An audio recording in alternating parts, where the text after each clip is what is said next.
Läuft. Heilige Wow. Oh, das ist krass. Hallo Werkzeugfans, willkommen bei GoTools TV. Mein Name ist Sebastian und heute geht es um diesen Akkuschrauber, den GSR oder auch GSB 18V90C.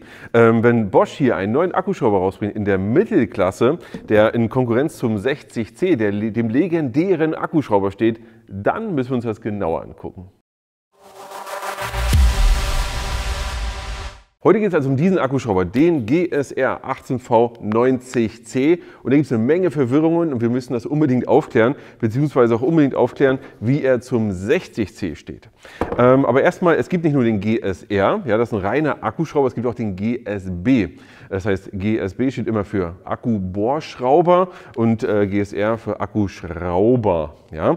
Beim GSB, schaut mal hier, habt ihr Folgendes. Ihr habt hier einen Zwischenring, und zwar den hier. Und da könnt ihr hier das Ganze von Schlagbohren, ja, hier auf die anderen beiden Funktionen noch stellen. Ich glaube, das eine ist, genau, Schlagbohren, Bohren und Schrauben. Ja. Das habt ihr hier bei dem nicht. Da fehlt das Ganze und dadurch ist er kürzer. Und natürlich, wie immer, gibt es etwas zu gewinnen. Und zwar dieses Mal einen 90C. Also du bekommst genau diesen Akkuschrauber, also nicht genau diesen, sondern einen neuen Akkuschrauber. Alles, was du dazu machen musst, ist einfach unten zu kommentieren, was hältst du vom 90C, beziehungsweise wie sehr möchtest du ihn haben. Als kleinen Hinweis, ich persönlich bevorzuge im Allgemeinen immer den GSR, das heißt den ohne diesen Zwischenring, das heißt einen Akkuschrauber ohne Schlag. Warum? Einfach er ist kompakter, er ist bedeutend kompakter und hat dementsprechend die Möglichkeit, in einen kleineren Bauraum reinzukommen. Und wenn ich etwas bohren möchte, also wenn ich also mit Schlag in eine Wand, in einen Stein oder wo auch immer reinbohren möchte, dann nehme ich eigentlich meinetwegen auch einen ganz kleinen Bohrhammer oder ein noch größeres Gerät, aber keinen normalen Akkuschrauber. Das ist meine Meinung. Schreibt gerne mal eure Meinung unten drunter in die Kommentare. Und jetzt wird es aber ganz interessant, weil das Gerät heißt ja GSR. Ich nehme jetzt auch den B mal wirklich weg. Das Gerät heißt ja GSB 18V90C. Und jetzt ist die Frage, warum heißt das Gerät eigentlich 90C? Jetzt könnt ihr mal ganz kurz anhalten, unten in die Kommentare schreiben, was heißt 90C? Und wir fangen mal vorne an. Ja, und zwar fangen wir mal ganz vorne an. Wir haben hier heute ja alle Akkuschrauber, die es von Bosch gibt, auf dem Tisch. Ja. Zumindest erstmal als GSB, also als GSR haben wir sie alle hier auf dem Tisch, als GSB nicht, das wird den Rahmen sprengen. Hier haben wir den 21er, den 18V21. Die 21 ist benannt nach dem weichen Schraubfall. Das heißt, dieses Gerät hat 21 Newtonmeter im weichen Schraubfall, harten Schraubfall, ich glaube 55, wenn ich richtig habe. Dann haben wir den 28er, auch im weichen Schraubfall 28er. Dann haben wir hier den 45er, zu dem gibt es ein separates Video, das verlinke ich dir mal hier oben. Den 45er, der hat 45 Newtonmeter im harten Schraubfall. Ja, also das ist eine andere Maßeinheit. Wir haben den 55er im harten Schraubfall, den 60er im harten Schraubfall, den 90er im... Der 90er hat im weichen Schraubfall 35 Newtonmeter, im harten Schraubfall 64 Newtonmeter. 90? Keine Ahnung, ganz ehrlich. Keine Ahnung, warum der 90 heißt. Bosch wird es uns vielleicht irgendwann sagen, aber der heißt 90, nicht weil er 90 Newtonmeter hat. Dann, jetzt wird es ja ganz verrückt nochmal für euch, dann haben wir den 110er, der hat nicht 110 Newtonmeter im harten Schraubfall, nicht im weichen, sondern im maximalen Drehmoment. Also in einer absoluten maximalen Spitze, die man mal messen kann, aber die du in der Regel nicht hast, die 110 Newtonmeter. Also hier Maximum gemessen, bei 150er genau dasselbe, auch hier im Maximum gemessen. Alles verwirrend, oder? Das heißt aber für euch, wir haben ja hier unsere zwei Standardgeräte, den 60er und den 90er. Und die sind komplett vergleichbar. Denn wir haben hier, ich zeige es euch so, wir haben hier den 60C, ja, mit 60 Newtonmeter im harten Schraubfall, ja, und 31 Newtonmeter im weichen. Und wir haben hier den 90C, der hat 35 Newtonmeter im weichen Schraubfall und 64 Newtonmeter im harten Schraubfall. Und eigentlich ist für euch der weiche sogar interessanter. Das heißt, wir haben hier 31 zu 35 Newtonmeter im weichen Schraubfall.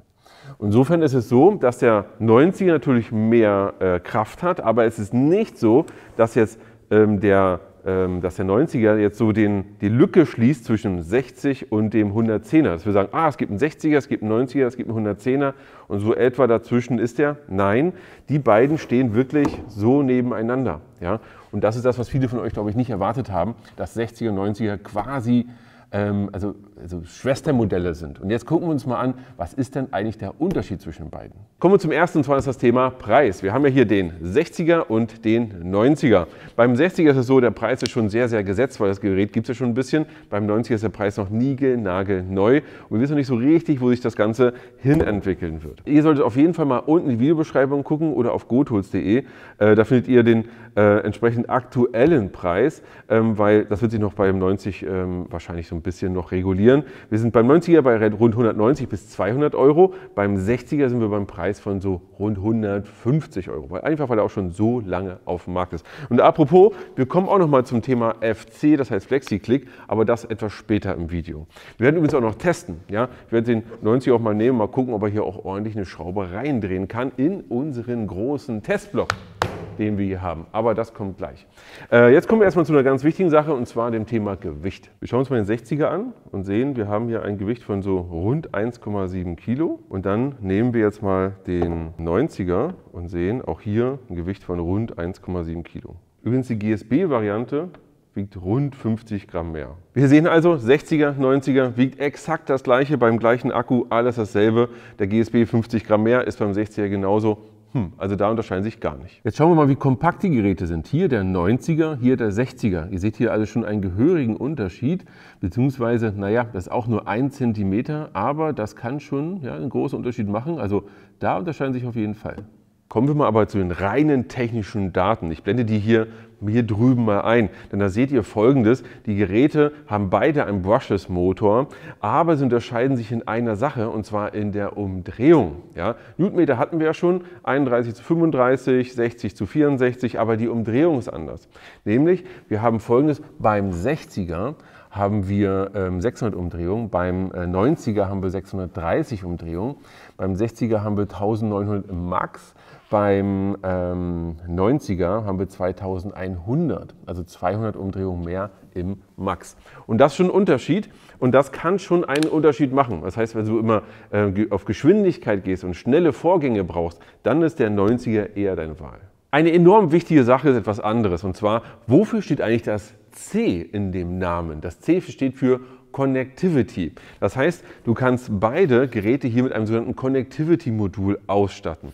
Das heißt, hier, gucken wir mal hier beim 60er, hast du hier so eine Aussparung. Ja, das kannst du öffnen und kannst hier das Connectivity-Modul einsetzen.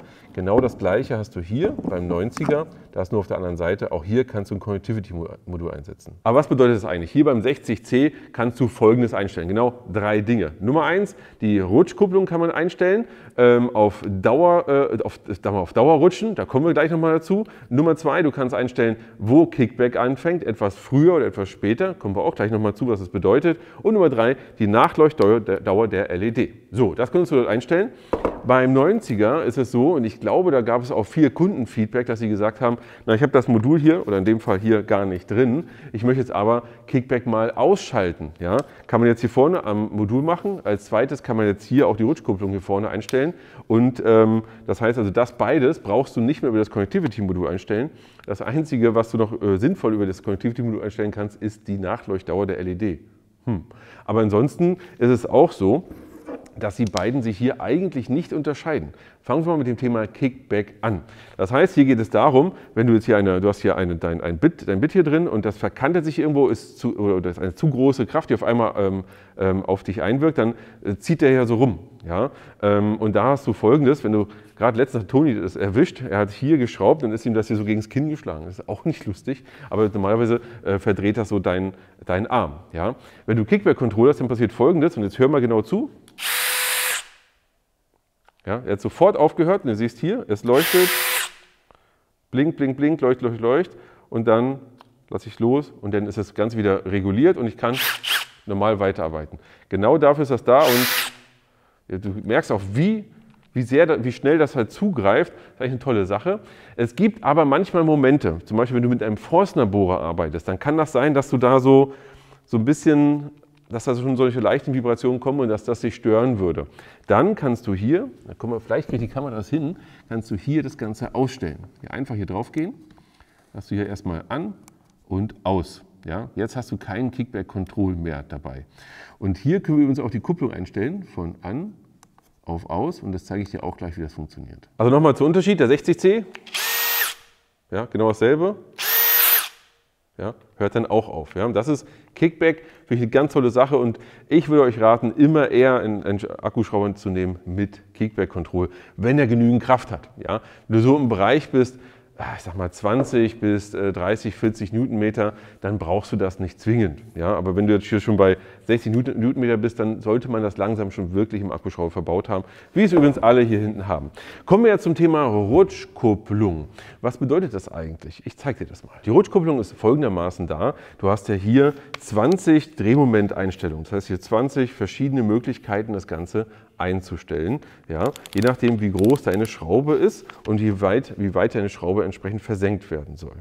Und jetzt ist es so, dass bei günstigen oder herkömmlichen Akkuschraubern Folgendes passiert: Du schraubst rein und die Schraube merkt zwar, oder die Kupplung merkt zwar, oh, ich bin jetzt am Maximum, dann macht die immer nur ratatatatat, wirst du auch gleich nochmal sehen. Und hier beim 60C ist die Standardeinstellung, dass er dann einfach aufhört. Er merkt einmal die Kupplung so, schlägt an, und dann hört er auf zu drehen, was auch genau das ist, was du eigentlich haben möchtest. Ich zeige dir das mal. Ja, du hast gehört, und dann hört er auf. Ich mach's nochmal. Und das ist eigentlich genau das, was du haben möchtest. Du möchtest ja eigentlich nicht, dass es ewig noch weiter dreht. Es gibt Sondersituationen, wo das so ist. Hier beim 60C, das ist genau das, wo ich sage, das kannst du mit dem Connectivity-Modul einstellen. Original ist es immer so eingestellt wie hier. Wenn du kein Connectivity-Modul hast, kannst du das Gerät nicht umstellen. Das geht einfach nicht. Wenn wir jetzt den 90er nehmen, ist es so, dass das Standardverhalten genau dasselbe ist. Ich zeige euch das mal.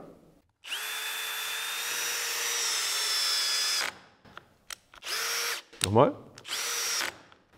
Genau das Gleiche. Aber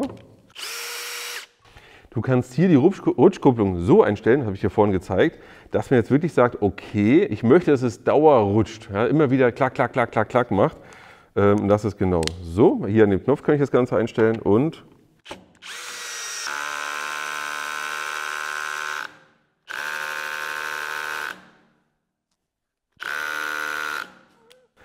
ja.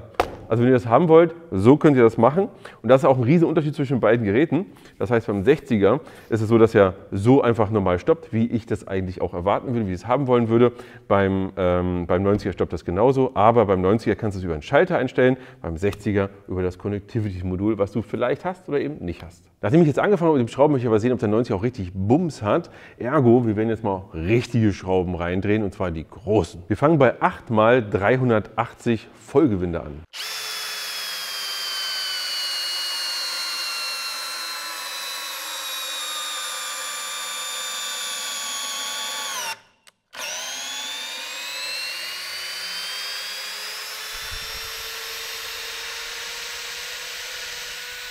Jetzt haben wir schon satte 10 x 340.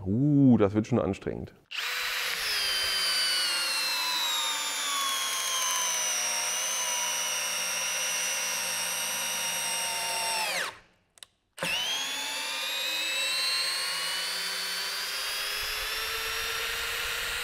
Wir arbeiten uns ja langsam hoch. Jetzt haben wir hier 8 x 40, also 40 cm immer Vollgewinde. Uiuiui.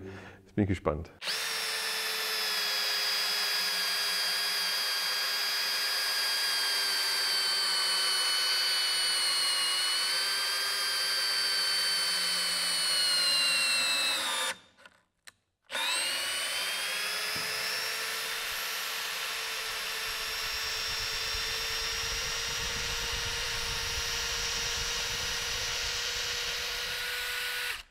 So, lieber 90er, du hast es so gewollt. Jetzt haben wir hier 10 x 60. Also eigentlich sogar 10 x 600, ergo 60 cm lang, Vollgewinde, 10 mm. Ich bin gespannt. Ich glaube nicht, dass er das schafft. Also das wäre schon zu krass, oder?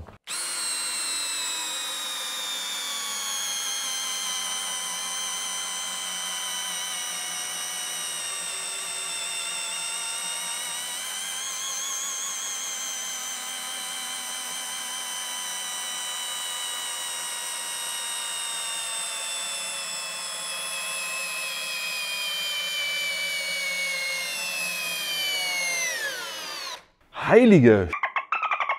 Schaut euch das mal an. Das ist eine 60 cm Schraube, Vollgewinde. Also Wahnsinn. Das können diese Akkuschrauber. Ja? Sowohl der 60er, der hat es auch geschafft, aber man hat gemerkt, der 60er war da schon so an seiner absoluten Grenze. Der 90er, auch wenn das auf dem Papier nur ein paar Newtonmeter mehr sind, war souveräner, hat das schon eher hinbekommen. Ja?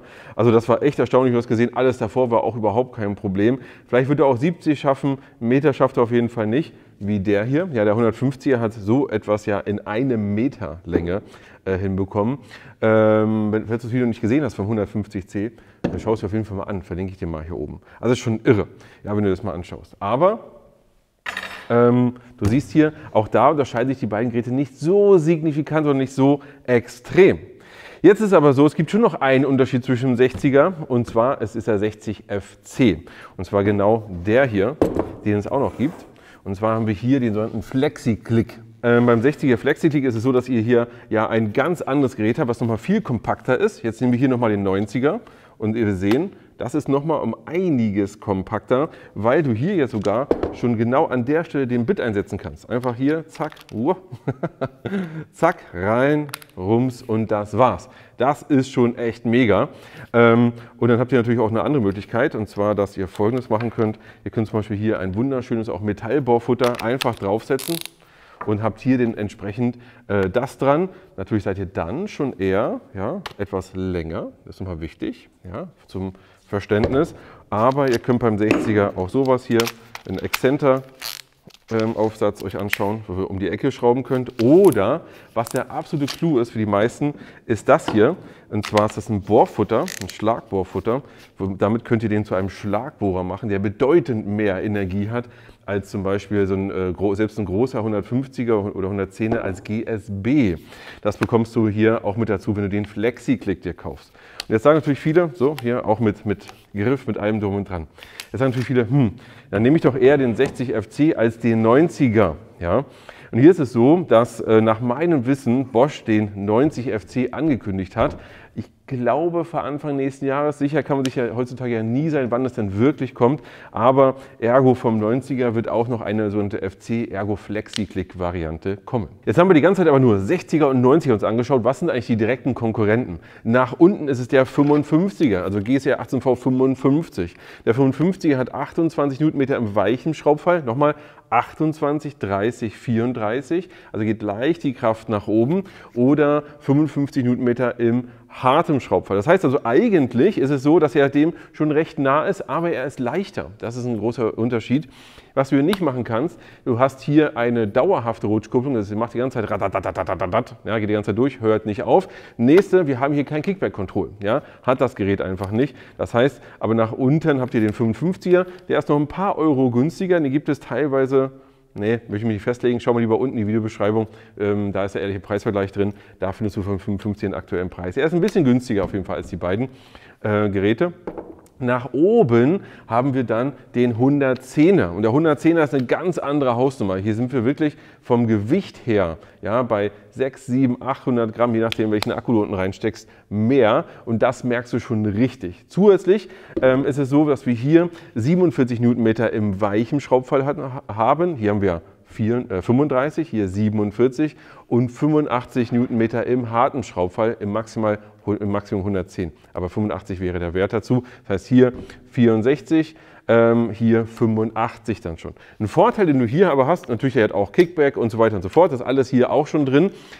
Aber du hast hier einen Vorteil, du hast hier einen Griff dazu. Ja? Das heißt, du hast hier einen Griff, den kannst du hier dran machen, kannst dementsprechend hier das ist jetzt egal. Also entsprechend auch halten und dann geht das los. Das ist schon nochmal eine andere Hausnummer. Da siehst du nämlich auch beim 110er, 150er, die sind dafür gedacht, für dich die großen Arbeiten zu machen, wo du auch richtig festhalten kannst. Ach, übrigens nochmal ein Tipp.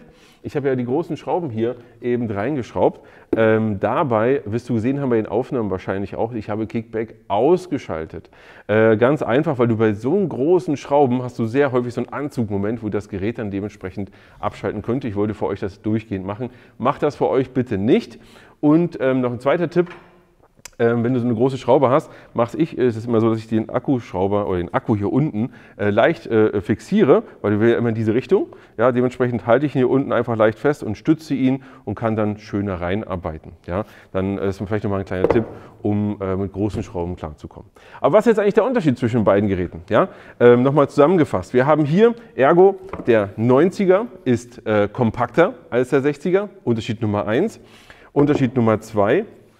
Er hat etwas mehr Kraft, entsprechend 31 zu 35 Newtonmeter bzw. 60 zu 64 Newtonmeter. Oh, die ganzen Zahlen, ja, kommt man durcheinander. Also etwas mehr Kraft. Man hat auch gemerkt, hier bei der Schraube war nicht ganz so am Limit wie der 60er beim 90er. Ansonsten ist es so, beide haben Kickback, beide haben die ganzen Sachen, aber du kannst hier Kickback einfach ausschalten, kannst beim 60er nicht, und du kannst die Kupplung hier auch anders einstellen. Das sind im Wesentlichen die Unterschiede, die es bei den beiden Geräten gibt. Ja, das heißt also, wenn du jetzt einfach morgen einen Akkuschrauber brauchst, kannst du bedenkenlos auch noch den 60er kaufen. Wenn wir nachher später beim 90er der ordentliche Markt drin ist, der eingeführt ist, der Preis sich auch so ein bisschen reguliert hat, dann musst du sehen, was für dich das bessere Gerät ist. Ich bin gespannt, was du sagst. Schreib es mal unten in die Kommentare, auch wie deine Meinung dazu ist. Ja, sagst du, nee, ach komm, der 60er reicht mir schon, oder sagst du die kleinen Vorteile vom 90er, das ist schon mal was, dann immer einfach mal unten in die Kommentare. Ich freue mich drauf. Noch ein Hinweis, wenn du abstimmen möchtest, was ist dein Lieblingsakkuschrauber, dann geh mal auf gotools.de Werkzeugvergleich. Dort kannst du alle Daten, die der Akkuschrauber hier nochmal anschauen, und hast du mal alles verglichen und kannst vor allem auch deinen Liebling festlegen, und du siehst auch, was der Liebling von allen anderen ist. Mir bleibt es nur zu sagen, für euch eine schwere Entscheidung und ran ans Werkzeug und bis zum nächsten Mal.